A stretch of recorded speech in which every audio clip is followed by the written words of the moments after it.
Hi, I'm Ian. And I'm Jason. And this is Ghosts and Bears, the only podcast where we bring you the actual ghost stories With the actual history.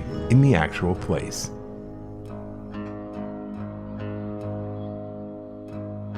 On this episode, we're off to Riverview Hospital, one of the scariest places I've ever been. How about you? Oh, yeah. Actually, I'd agree. So that's what we're going to do. We're heading off to Riverview, and we'll be right back with its history and its stories coming up on this episode of Ghosts and Bears.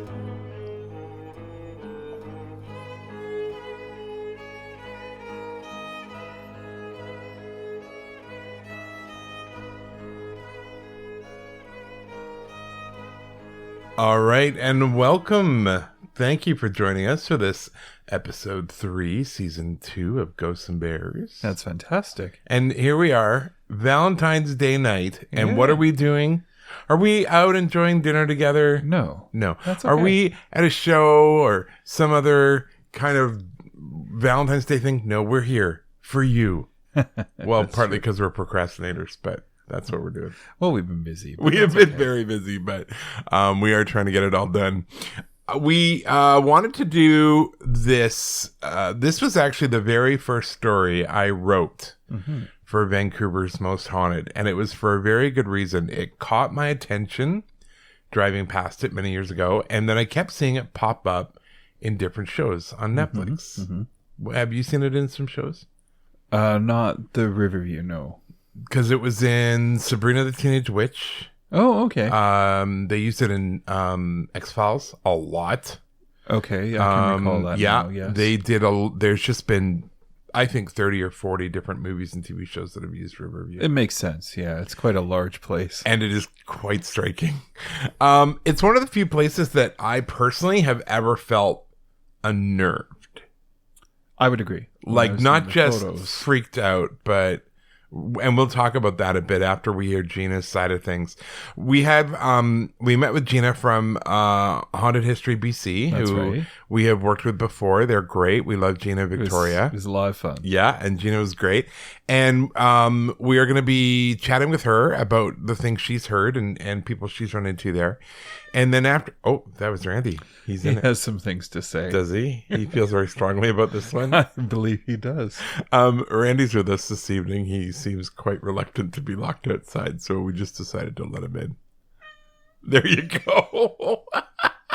I think he has a few things to say. I'm sure he does. Right on time. Right on time. So, basically, the Riverview was a pretty crazy place.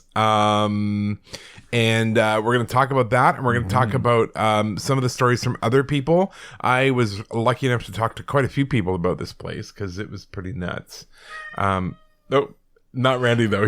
He did not come with us. No, he didn't. The 3 times Randy has been in the car with us, he's pissed on me twice. Yes, yeah. And he pissed his carrier gosh, once going to the vet. Poor So- kitty.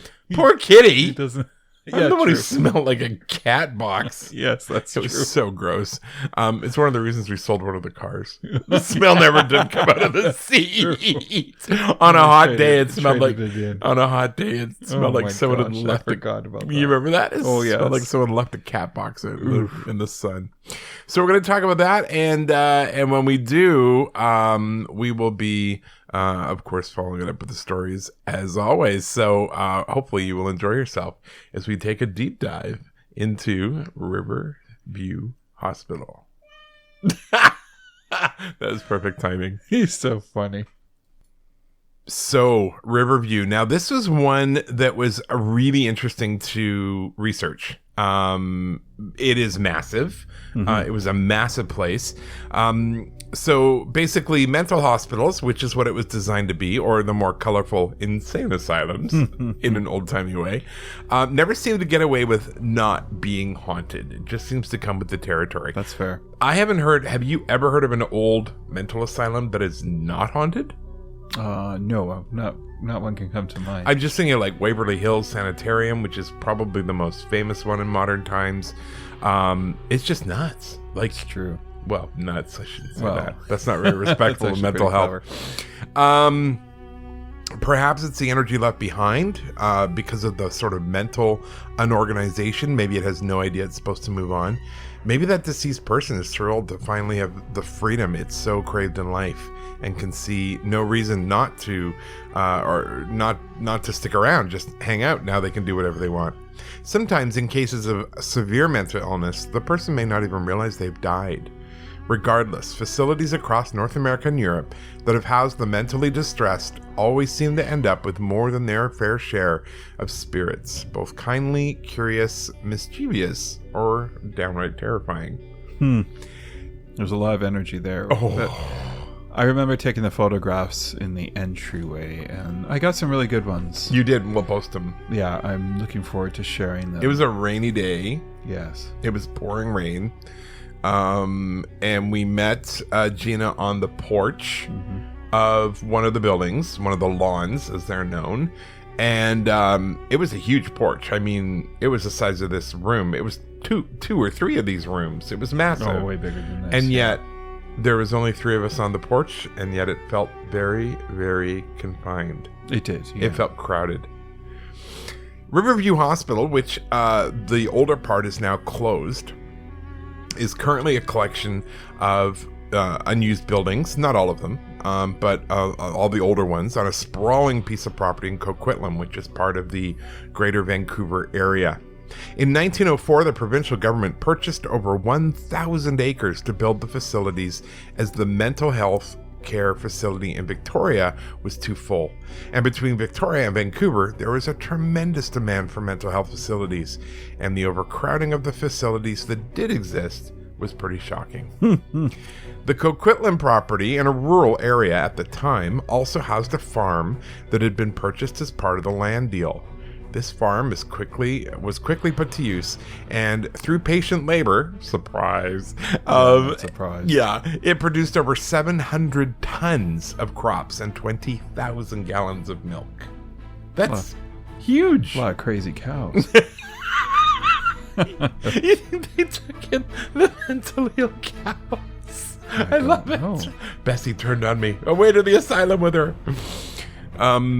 There was a plant nursery, an arboretum, and a botanical garden were all added to the grounds, again through patient labor, as it was thought to have therapeutic value. I'm going to try that. I'm going to be like, hey, could you wax my car?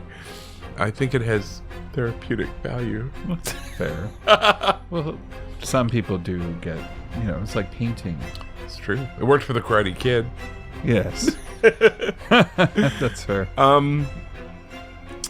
Riverview expanded over the next few decades, adding on another building known as East Lawn for the acute female patients. Another building called Center Lawn was added to house and treat those with the most serious mental health issues. And soon there was a building for those with tuberculosis, which was called North Lawn. And if you know anything about history, tuberculosis was a real scourge for many years. And if you got a tuberculosis diagnosis, you were probably going to die. That's kind of how it went. It's sad. It was awful. There were also multiple residences for nurses, doctors, and other staff, which were all constructed. Those are still there. There's kinds of cottages and houses. And it's interesting. Then there were the buildings such as a sewage pumping station, a power station, and structures for the cemetery and the grounds equipment. At its peak, the hospital as a whole was the provider of care to a staggering 4,300 patients. That's a lot in the cemetery. There were a lot in the cemetery too. I guess we need a cemetery to keep the crazies in there, right? Crazy ghosts. It's weird though that they wouldn't send them home. I guess a lot of them didn't have homes anymore. That's fair. In those days, the mental institution would have been the only home some of them had ever known because they were given up at birth, right? That's right. At its peak, as I said, 4,300 people. Its decline began in the 1960s with the wider distribution of antipsychotic medications and an ongoing belief that people would do better in the community, if medicated, rather than being locked up in a facility. This combined with the fact that tuberculosis was almost a thing of the past, and the writing was on the wall. The decline continued until 2004 when Riverview was reduced to 800 beds. Many of those were now for the care of the elderly and less for the care of the mental health patients. It's like they're permanent residents. Yeah, they are 100%. Yeah. Wow. They're still there. I mean, as we saw, they're still quite I did see large, but they're not in any of the old lawn buildings. No, those are a little bit decrepit. A little past their best. They're worn down. Yes. A large parcel of Riverview's land was sold off to a developer, further shrinking the footprint of the once massive hospital, and the facility's function slowly ground down to a halt. Smaller buildings were built for the ongoing care of the most intensively mental health patients, but the large iconic buildings have all been shut down. That said, some of the buildings on the property are used to this day, as we were saying, but for an entirely different purpose. In 2005, a good number of television and movie productions began using the former East Lawn building for filming. Yeah, there's filming going on every time we're there. Every time we're there, there's another show, and that's why we can never get anywhere near it, because the security guards are so crazy. It's true. As productions were being set up within its walls, reports that things were not quite right started to emerge. Part of the reason supernatural shows and action movies wanted it was the whole building seemed to give off an aura of power and intimidation. And it was exactly the kind of thing that most productions wanted and certainly couldn't afford to build. So this is a big deal. It's true. Back when Riverview was active, there were tunnels that connected the buildings. Why are there always frickin' tunnels in these? I'm not sure. It's like a recipe for nightmare fuel. Yeah. Back when Riverview was active, there were tunnels. They were used to move supplies back and forth and to quietly remove the dead without upsetting other patients. That's fair. The morgue was on the lower level, so the tunnels made even more sense. A few years ago, when an individual was working on site for a television show, they had to go through the tunnels. She grew increasingly unnerved because as she began her journey, the water pipes began banging. Okay, she thought, old buildings, old pipes, no problem. But as she got deeper in the tunnel, the banging grew louder and more frequent, and it sounded as if someone was trying to hammer their way out. At this point, the employee thought, forget this, and she turned and headed back the way she'd come. As soon as she did this, the banging stopped, which freaked her out far more than if the banging had continued. We're going to keep on with those stories once we hear from Gina, our conversation with Gina, which was back in like October, November? Yeah, that's right. Yeah, it was quite a while ago now. So we're going to hear from Gina and Jason and I, and then we will be back here for you, and we'll fill you in on some of the extra stories that are out there. Coming up on Ghosts and Bears. Stay tuned.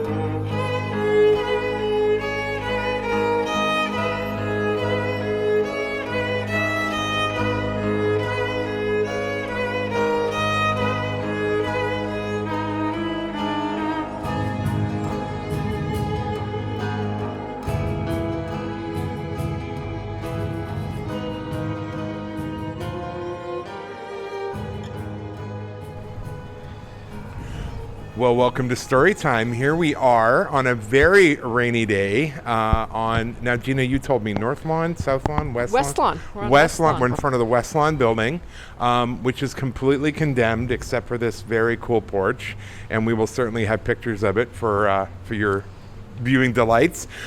So Jason's here, I'm here, Gina's here. Gina, you're the only one we don't know about. Can you tell me about you? So I am Gina Armstrong, and I am with HauntedHistoryBC. And a lot of you guys know us from Instagram and Twitter, and you normally see my sister and me, but today she is on another little project, so I'm here today with Ghosts and Bears. Excellent. Thank you for being here. And now, how did you get into ghostly stuff like Crazily, this is kind of ironic because we got into it 2017 when we were on your Ghost Walk. We always liked ghostly stuff, but we were on the Ghost Walk in Victoria. We were roaming around, and it just rekindled our love of paranormal, anything haunted, historic. The tour was amazing, so we kind of thought we got good pictures at the time, and During the pandemic, we thought, hey, let's do a Victoria Ghostly Calendar. So we did a Victoria Ghostly Calendar based on our ghost walk that we did that particular night. Thank you for the calendars. We love them. Yeah, we love the calendars. Thank you. Your pictures are great. So we did that one. Then we did Haunted Vancouver calendar. And then now we did another one. But yeah, we still continue to do everything right now. Then it became... We decided to launch a website because people said, oh, do you guys have a website? So website came along, then Twitter, then Instagram. And it just sort of snowballs. Yeah, and then now we're on people's podcasts and we're doing all kinds of stuff. We were actually managed to get published in a couple books and we're working on our own book. So that's amazing. Yeah. I love it. I love it. Good. What have you done here on the site? Yeah, tell us about some of the stories from here. Some of the stories here. So we have come here a few different times just to look at the buildings, and we've heard some interesting stories, especially from the security guards. Now, it's funny you say that because I've said a few times when I do the ghost walk, the people you want to talk to about haunted buildings are the night janitors and the security guards. So yeah, the security guards, at first sometimes you arrive here at the locations and they're kind of scattered all over. So you kind of think, maybe I shouldn't go into a certain place, but they're just kind of here, to look after the grounds, make sure nobody's doing anything shifty. So. But most of the time they do want to talk. So we came last summer and we came across a fellow who was on the grounds. Right. And he said that of all the years that he's worked here, and he knew people who worked here and still work here from the 1990s. Wow. And he said that, he brings his dog, and that day that his dog was with him as well. So he said he does his little, nightly walks around the grounds and make sure, there's kind of a little routine. But one of the places that he said was most creepy is one of the locations to the tunnels, because there are tunnels under all of these. Right. Yeah. Now the tunnels were used to move patients and move the dead. And a lot of times it was also like just utility type tunnels. And, but he said that there are places where people go inside the tunnels and animals won't go past a certain point. Yeah. Like his dog won't go past a certain point. People feel really cold, chilly, just dramatic cold shifts. Not like cold today, like we're standing out here and it's cold, but no, it is like cold. Dramatic, and it's like in the summertime, so you're kind of, the rest of you is kind of warm, but you feel the cold air just come up. And people hear all sorts of things like haunted voices and footsteps, and sounds like people are still going about their day on a lot of the grounds. Yeah. And that, in my book, the new one, Vancouver's Most Haunted, we talk about a little bit about the tunnels, and not so much from a patient's or staff perspective, but this is also a massive location for filming. It is. We were just talking about that. How didn't you say this is the most filmed location in the Pacific Northwest? That is crazy. Yes. And all the different things that have just done either shots here. Sometimes it's like a one take of a certain building. Right. Sometimes they are actually on the grounds for a while. But yeah, a lot of filming. And that's the second group of people who have a lot of stories. Please tell. So I was chatting with a friend who said, my husband works in, film, so you should talk to him because he's been on the Riverview grounds numerous times and people that he worked with. So I contacted a couple of folks that have worked on the grounds. One fellow was a cameraman, and he said, we were just taking a short break, and I just wandered around, and a lot of people don't know that Riverview actually has its own cemetery. Right, that's right, it does. I mentioned that when we were talking, didn't I? When you drive in, there's a cemetery. It's like if you're looking for it, you won't stumble across it because there's no pavers or headstones or anything prominent. They're all just kind of inset into the ground. Lots are overgrown, but he said he was strolling past, and it was a rainy day. And as he was walking, he saw a woman sort of in period clothing that might have looked like Victorian clothing. Right. And he thought, well, that's kind of unusual because we're not filming for anything like that right now. Right. But he thought, well, maybe there's another group on site. There's a couple movies on right now. Yeah, he said he wasn't aware that, there was anybody on site, but he just kind of thought, okay, it might be, something to do with a movie. But he said it was peculiar because she looked like she was stooped over gardening. It looked like she was like pulling weeds or whatever, and he thought, well, that's kind of strange. And he didn't say anything about it because he thought, okay, that's really weird. He started walking, and he looked back, and at one point he said he looked back, and it was just like a few seconds, but all of a sudden she was gone. Wow. It makes sense because this was a farm, right? Yeah. It's called the Colony Farm. So a lot of the and they would have probably had them clean the graveyards. A lot of the patient care was just, at the time it wasn't a graveyard. It would have been just a field, a garden where they were just doing some vegetable gardening, flower gardening. That was one of the things that was used as therapy. Was people were out there farming. They actually produced a lot of crops, and Yeah, they did.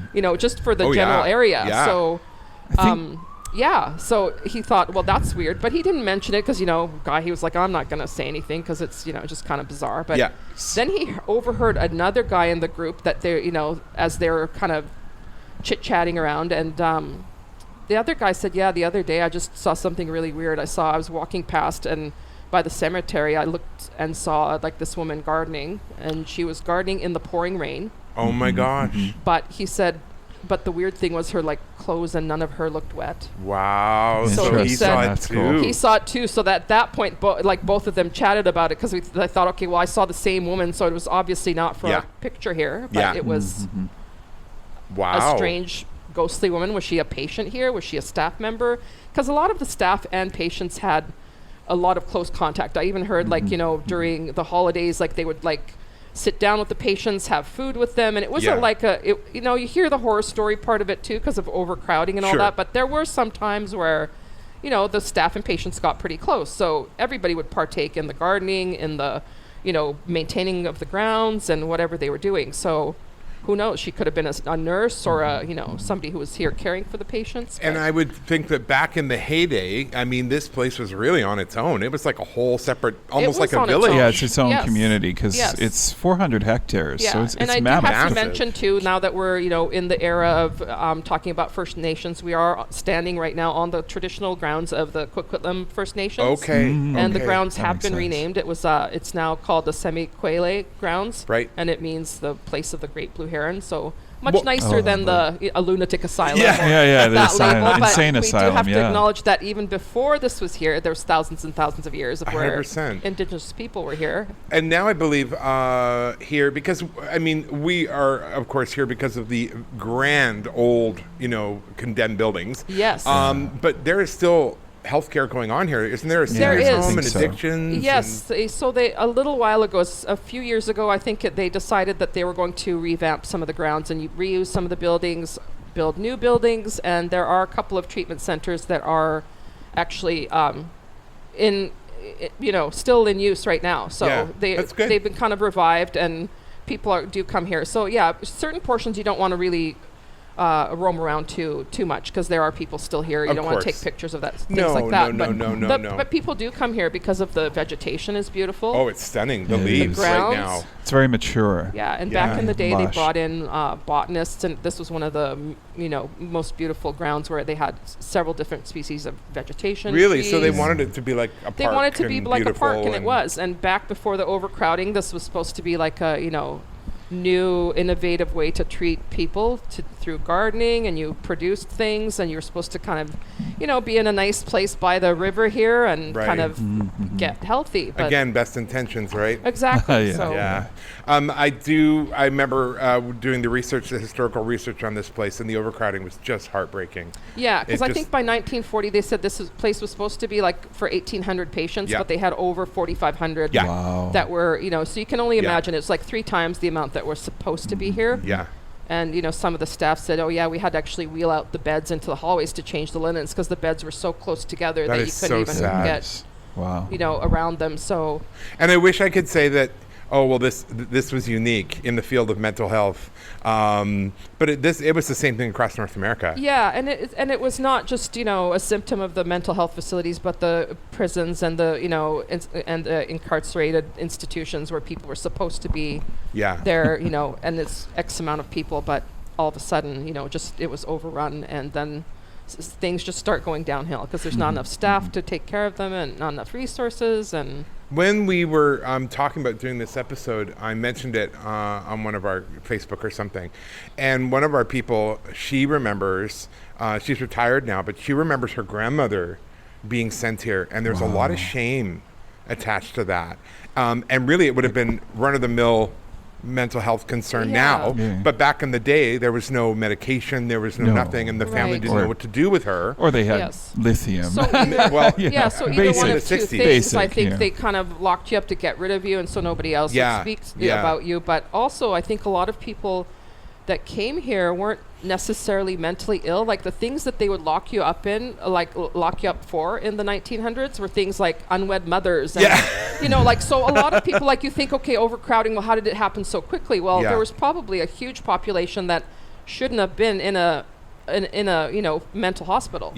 So that kind of contributed to the overcrowding, because here you are, you've got people that are in here for just ridiculous reasons that shouldn't have been in a mental health facility. And I think anywhere there's a lot of mental or emotional angst, prisons, hospitals, mental health facilities, you're going to get ghosts. You're just going to, because some of them don't know they're dead, right? And some of them had such a horrible time, or maybe some of them are just really attached here. I mean, I'm sure for some of them, this is the longest place they ever lived. Well, they said a lot of, like, women actually had children here, and then the children grew up here because the woman was here. So, like, you would think that this was, like, kind of like your home. Like, you wouldn't know any better when you're a little kid running around, and you're just, it's like your home. So you don't really know the outside world. You never lived in a house, or, you know, this was home. So, and if you see, like, as we're standing here, you know, the buildings are brick, and they talk about stone tape theory attaching to the brick and to stone buildings. Well, and we're by the water. Yes, I know, a river. Once again, you're not going to get any better than that.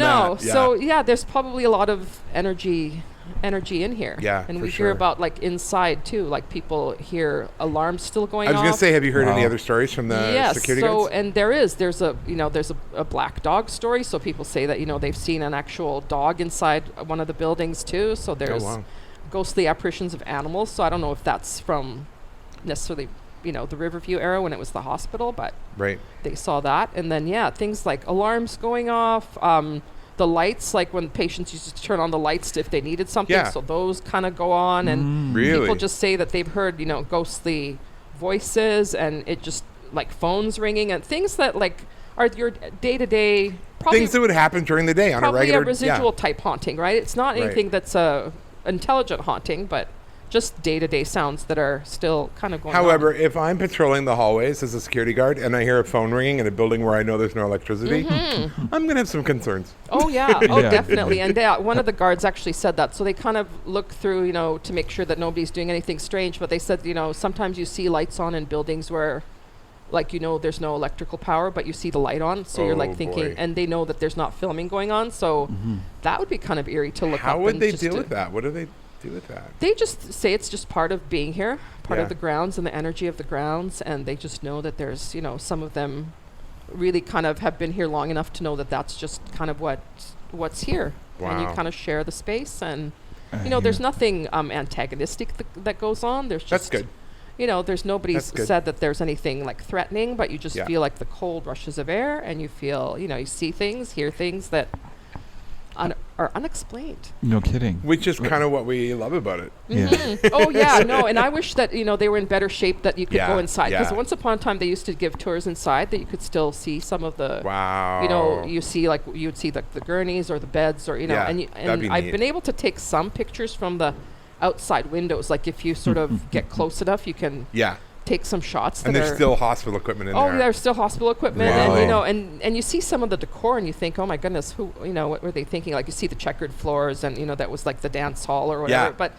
And I just remember, actually, back when I was at Douglas College, this was in the early 90s, and I was studying music, and we actually came out here with a choir to do, like, mini performances, like, for the patients. So I do remember coming out here when it was a full-on hospital. Really? And we would go to the different wards, and we would sing for a bit and do Christmas carols, and, you know, it was functional. Really cool. So it's just strange to kind of see it this way, but it was such a great idea. It was, you know, and they put a lot of work into making it look beautiful originally, and making it look grand and yet functional. And I mean, I love that style of architecture, but I think it makes it extra sad when you see it start to decay. Yeah, and I think too that it's like some of the buildings, you know, some of the buildings in Victoria, like, they're beautiful and grand, but they just became where they became not maintainable. Yeah, you couldn't sustain them because they were so grand that now the, you know, different things to repair them are just too costly. Most of the old mansions are now multi-family dwellings, like their apartment buildings or Yeah. condos, because no one person, like you say, can afford to keep up to the paintwork. maintain them. So I think that's kind of the downfall. When It it also kind of requires closed down labor. in 2012, Almost. then a lot of these buildings just went by the wayside, and Yeah. I think they weren't looked at early enough to be able to do anything with them. But yeah, they're massive. So. They are, yeah, and this piece of land is massive. Oh, it is, yeah. And this is even smaller than it used to be. Apparently, they Yes. sold a Yeah, bunch of yeah. it off for That's right. suburbs. Mm-hmm. Yeah, Just around the corner, yes. Yeah. You pointed me in the wrong direction. yeah. When we came here, I'm like, go that way, and Oh, yes, Yeah. yeah. the big joke in our family, my mom said to Jason very early on in our relationship, she said, Go the opposite way. if Ian that tells he you to go tells right, go left. Yeah. And it followed through Well, again. Well, Yeah. only once. One time I was right One time.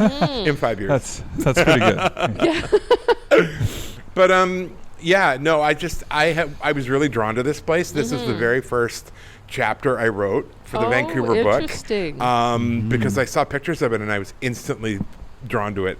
Scared of it, but fascinated by it Oh too. yeah, and if you wander the grounds, you definitely do get a vibe, and like do. know, and we've whipped out the ghostly equipment where we've done the EVP and stuff like that. And so there's one building where you just enter in, and I forget which one it is. It's one of the first ones that you come to. That's still in pretty good shape. They use the inside of that one too. But yeah, so we did some recordings, and I feel like I got some like sort of muffled voices inside, which shouldn't have been, kind of, but.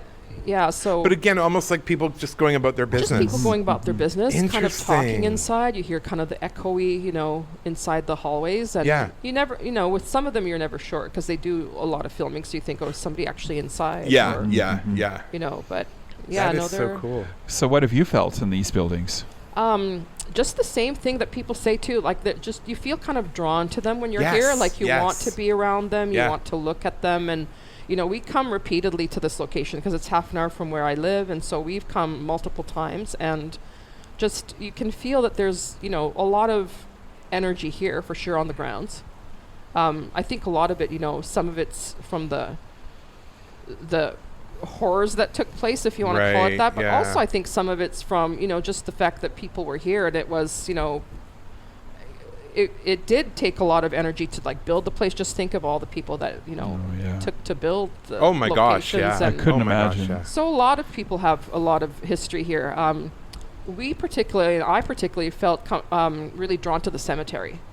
So Right. once we stumbled upon it, we kept looking for it and couldn't. And on the first occasion that we were out here, we were like, okay, where's the cemetery? And then pretty soon we just looked down. We were like, oh, we're standing on it because Oh it's my so gosh. nondescript that the Yeah. pavers are sort of sunken in. Yeah. And, Oh, yeah. Easier maintenance. yeah, it is easier maintenance. And they said that, unfortunately, not a lot of great record keeping, as you often hear Right, about, yeah, yeah. institutions didn't keep the greatest of records. So Yeah.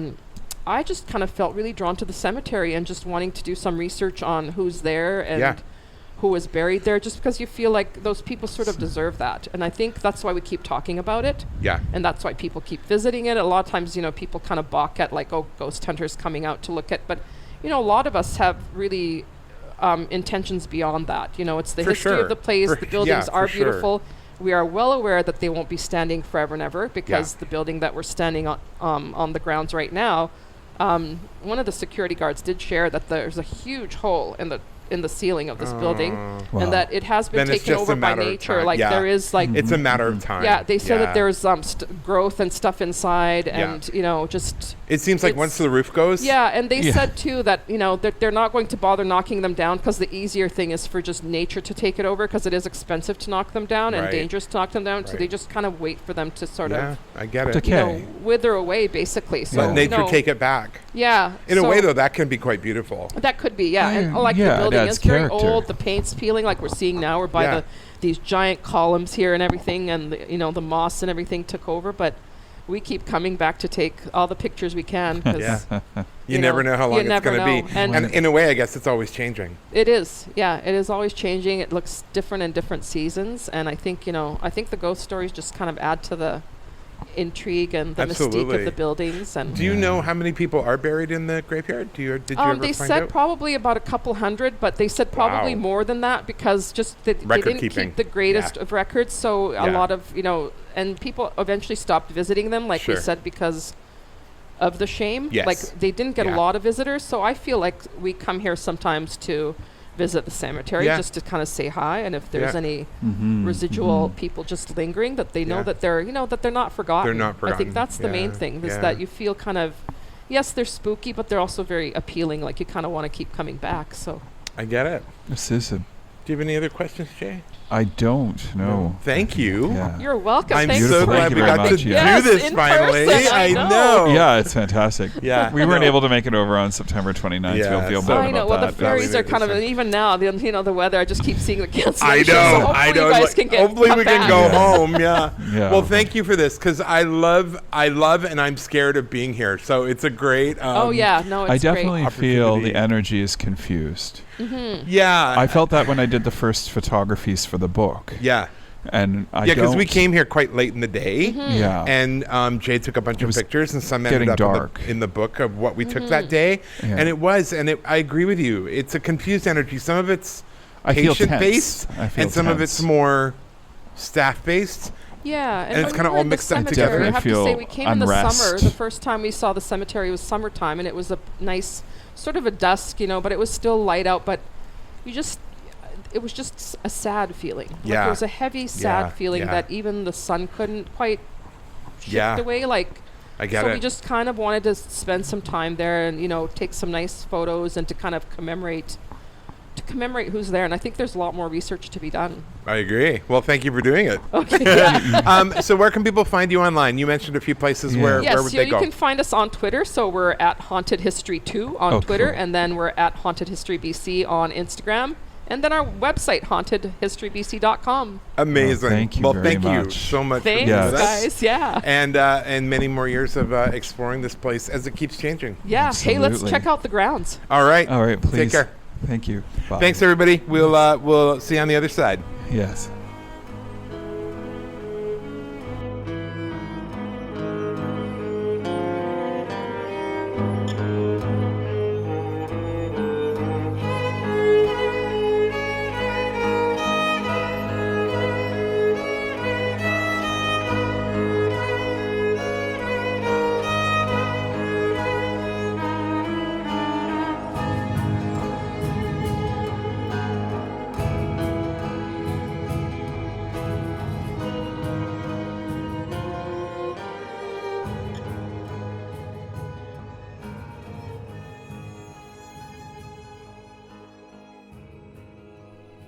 Thank you so much to Gina for Yes, thank you.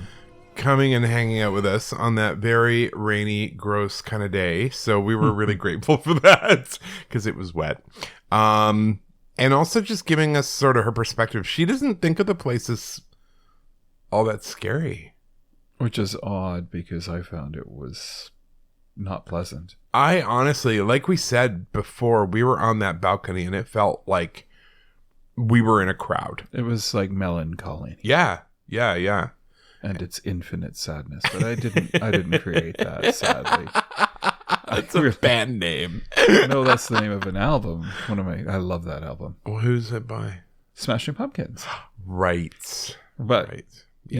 that is the mood to set It was the tone. 100%. It was disordered thinking. It was sadness. It was depression. It was like everybody was trying to get your attention at once. It was gloom and doom, all wrapped up in a building. Yeah, It's falling apart. It really was. It really was. And the building is falling apart. Mm-hmm. It's going to be left to the elements is the plan for the building. When you see the pictures Jason took, and I'm going to put them in our patron spot there for everyone who's a patron, you will see what I'm talking about. It is one of the most profoundly disturbing places I've ever been in. Also, even better, you take a look at the pictures and see if you can recognize any of it from movies. Yes. Because I bet you can now that you know. It's a bit like Royal Roads here, which we're going to do. We'll do a show on one of these days. It's been in all the X-Men movies. Mm-hmm. It's been in lots of TV shows. The castle. It's pretty cool. All right. So, Jason, why don't you tell us about some more stuff? We talked before we chatted with Gina. We were talking about the energy in the tunnels. And you've got another story for us here. Yeah. So the energy in the tunnels had more than one reaction to those who passed through them.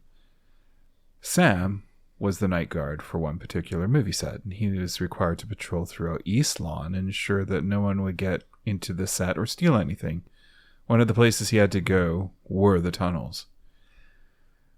Sam said, I hated those tunnels. Mm-hmm. Every time he was in there, he would hear whispers, giggles, laughing, but the worst was definitely the footsteps. I would know I was there alone, and I knew no one else was in the property, but I would be down in those tunnels and hear someone walking about 5 or 6 feet behind me in hard-soled shoes. Whenever I had gone down there, I would almost run. I hated those tunnels so bad, and it never got any better. Well, bless his heart for being brave enough to go. Yeah, no kidding. I'd be like, I'm going to go work somewhere else. Yeah. I don't know if I'd be very fussy about being down there. Mm-hmm. So I find it interesting that Sam would end his account with, it never got any better. Because I've observed that in some cases the energy seems to get used to you, tolerate you, or even feel positive towards you.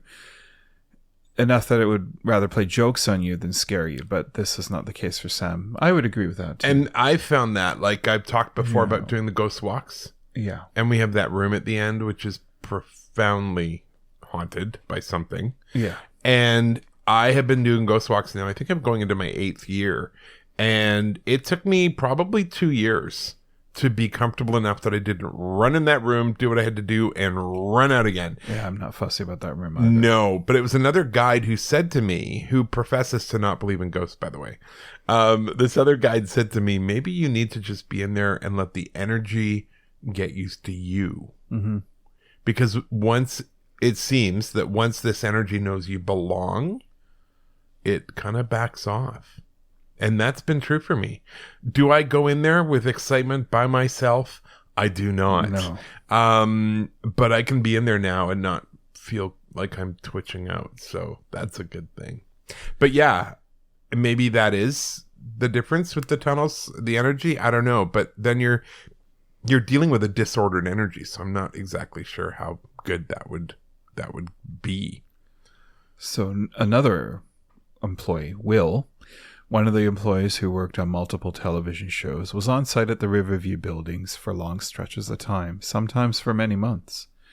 He says his time in East Lawn wasn't quite as terrifying as it had been for others, but he suspects his attitude towards it all was able to turn the unsettling activity around a bit.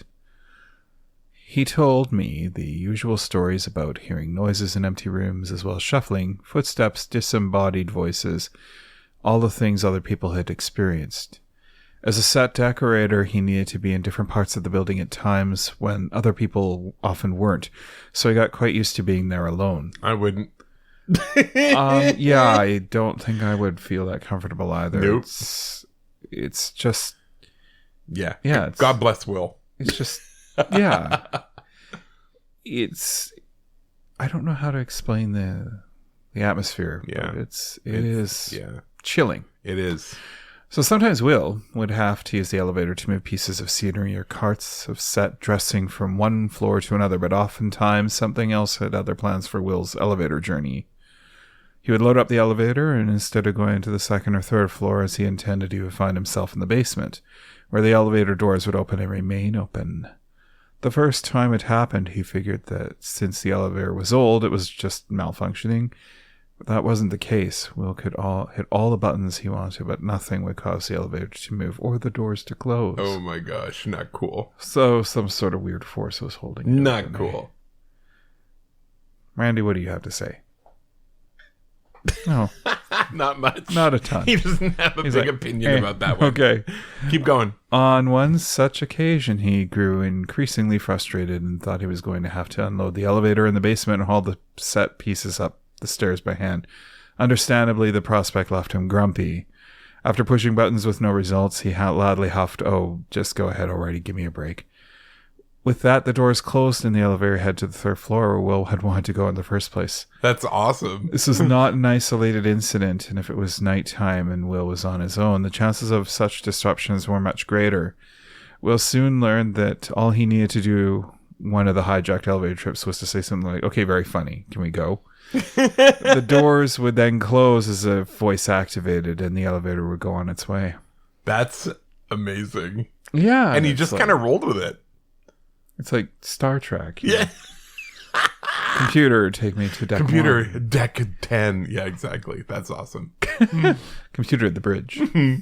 I didn't feel particularly scared of it, to be honest, he says. I simply accepted it there and worked with it.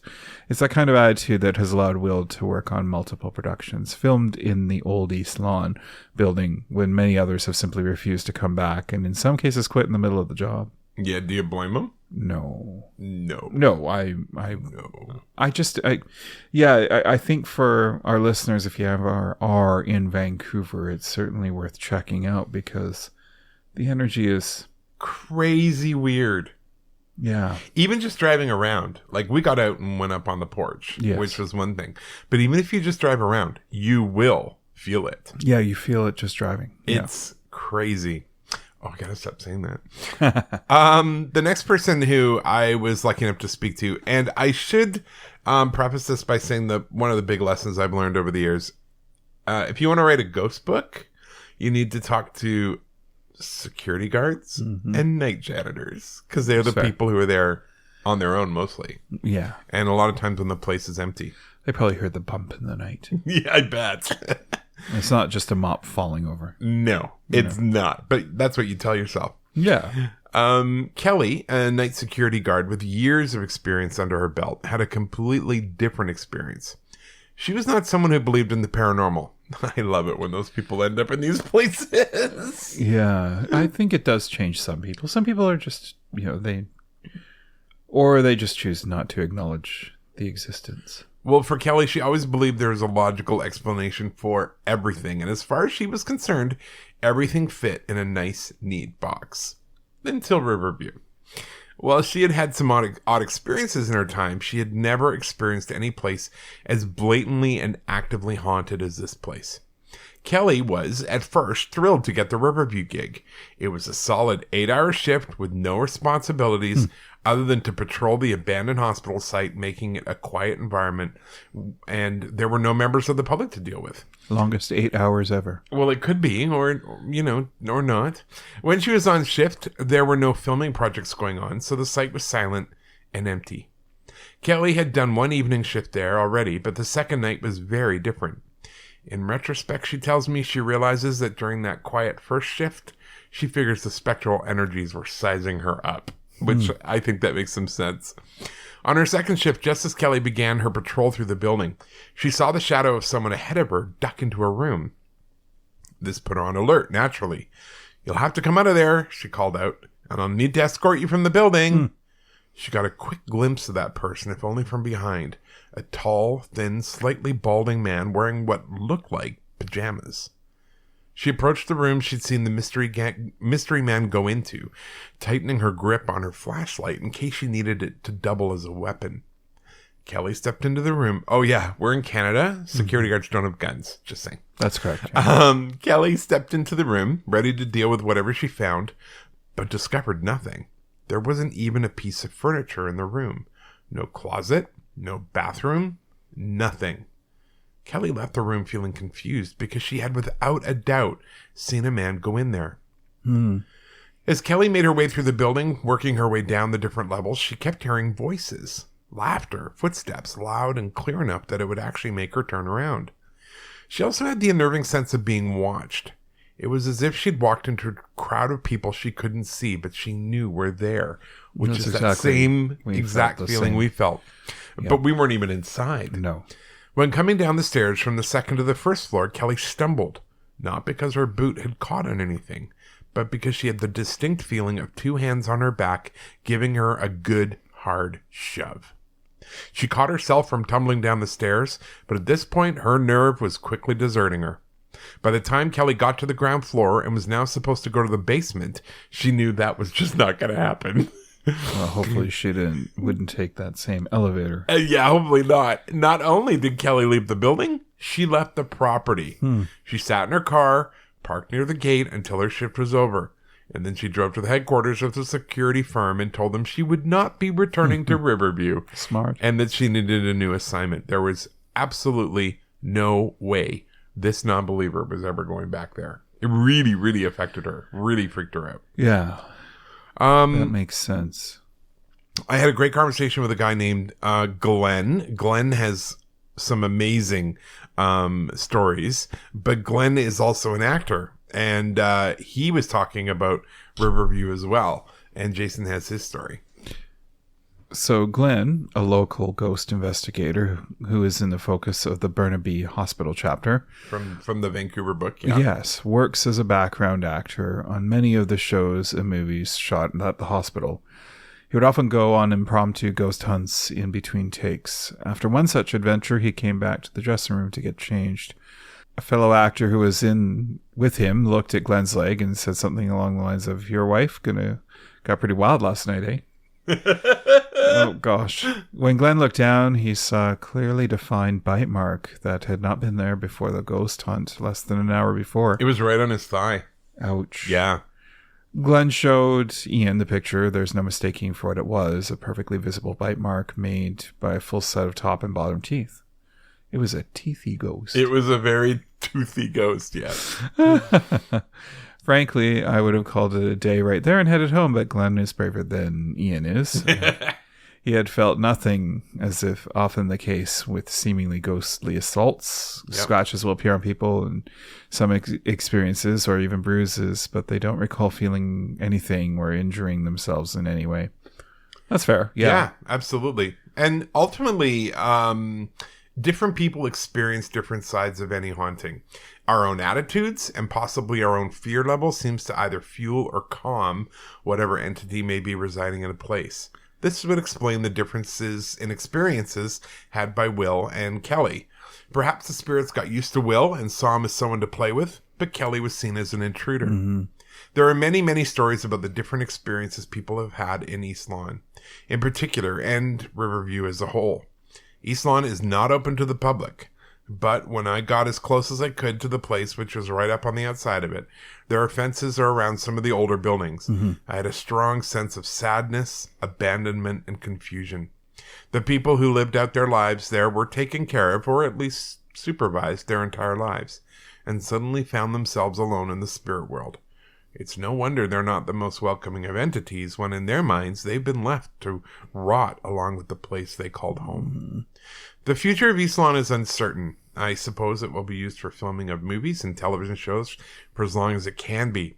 The Riverview complex, while certainly smaller than it used to be, continues to be used for healthcare and the treatment of addictions. What will come next for this incredibly haunted and substantial piece of Greater Vancouver's history? Only time will tell. No doubt. It was an extraordinary place. It really is. And the fact that they've made the choice to let it naturally disintegrate is, I get it. I mean, the amount of money, those are not small buildings. They're not. They're like, and they're substantially 4, 5, 6 stories. Substantially well made. They are. They would not be easy to topple over. No.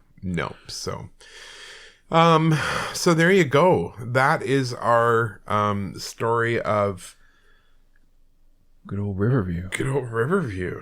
And I hope I don't have to go back there. I wouldn't mind going back there, but I would drive around, but it would be during the daytime, and I would not go at night. Exactly. But in terms of amazing, I wouldn't mind places actually going at night. Freak. There's some. I'll stay in the car, and you can walk around and take pictures. I'll bring Randy. I'll put him on a leash. He's currently licking your thumb. Well, I don't know. He's so weird. He can be weird. What are you doing? Is he going to give you any meows? Or no? I don't think so. No, he's too busy licking. Yeah. All right. Life's hard. We want to thank everybody for listening to this episode. We're glad you were here. We want to thank everyone for who signed up for Patreon. Yes, thank you. We are so grateful. We're hoping more people will jump on the bandwagon and support us so we can get out there and do some cool stories. We've got some things coming up with Alex and Chris, who are going to be doing some more video things. So we've kind of plotted out the rest of this season, which gives them the opportunity to head out now. Yes. So if you're listening, you need to head out now. Yeah. And that's how that's another way we're using your support to support what we're doing is we're able to, pay for things like admission prices and things like that for them, so they don't have to worry about that as they do this for us as part of our team. So we're really, really grateful to them. Mm-hmm. And we're grateful to all of you for helping us out and just being the patron we always knew you could be. I do know that this past week, a bunch of people got their first Patreon gifts. Yeah. T-shirts. We hope you like them. Coffee mugs and stickers. I've had pictures from all over the place, Canada, United States, of people showing me their swag. Thank you. Thank you. We love seeing that. And that automatically happens at whatever level you're at. Depending on what level you're at, you will automatically get your 3-month gifts. So they will show up to you. I hope you enjoy them. Yeah. I mean, is there anything better than sucking back coffee out of a Ghosts and Bears coffee mug? Yeah. I don't think so. I hope not. It's what I use at work. Yeah. So, So thank you, everybody. Specifically, we want to thank our patrons, and they are Charlotte, Julie, Ruth, Rebecca, Mary Frances, Cassie, Gina and Victoria, Sandy, Christopher, David, Ashley, Jeremiah, Mimer, Elizabeth, Sam, BB Nix, Melinda, Jordan, Tammy, James, Taya, Evan, Arwen, Steve, Kyle, Catherine, Myri, and Christy. Thank you very much. We are so grateful. You guys are the best. Also, I know we have a Discord server that our friend Brianna runs for us, friend of the show, friend of us. And do consider jumping on there. If you're a patron, you automatically get to be on our Discord server, and there's lots of different things to do on there. So I'm old, so I'm still figuring out the Discord server, but it is definitely a thing. Yeah, Discord is a little bit tough. It's a little bit of a thing, yeah, but it's pretty cool once you know it. And oh, Randy's still meowing. There you go. Thankfully, Brianna is much younger than both of us, so she actually knows how it works. That's what he thinks of that. Randy wants to go. He's done now. Yeah. So, yeah, thank you, everybody. Do consider that sponsorship. It certainly does help. In the meantime, we just want to thank everyone for listening. And don't forget to do those reviews. They help us a lot. They do. We haven't had any for a while because I don't think I even mentioned it last time. But that's a great way to help us, is to post a review wherever you listen to us. iTunes is awesome because that's sort of the big ranker one. That seems to be, yeah. Yeah. But wherever there's going to be a place to post a review, and you want to do a 5-star one, go ahead and do it. If you want to do anything less, email it to me first.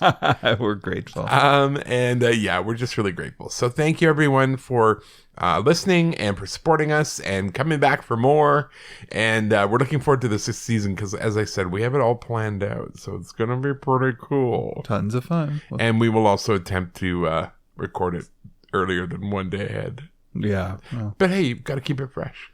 We do, yeah. And don't forget, as a patron, if you're listening to this, you're listening to the episode now. Next week, you're getting the Ghost Stories We Have Heard episode. That's right. On Patreon. So there's something to do every week in the land of ghosts and bears. That's right. All right, everybody. Thank you so much. And remember, no matter where you are, no matter what you're doing, if you're wondering about the greatest podcast ever. I wish. Yeah, well, enjoyed by dozens of people. Dozens. Literally. Then please do jump in and enjoy it, because we are the only podcast that gives you the actual ghost story. With the actual history. In the actual place. Thank you so much. We hope one day that place will be with you. Take care, everybody. Bye. Bye-bye.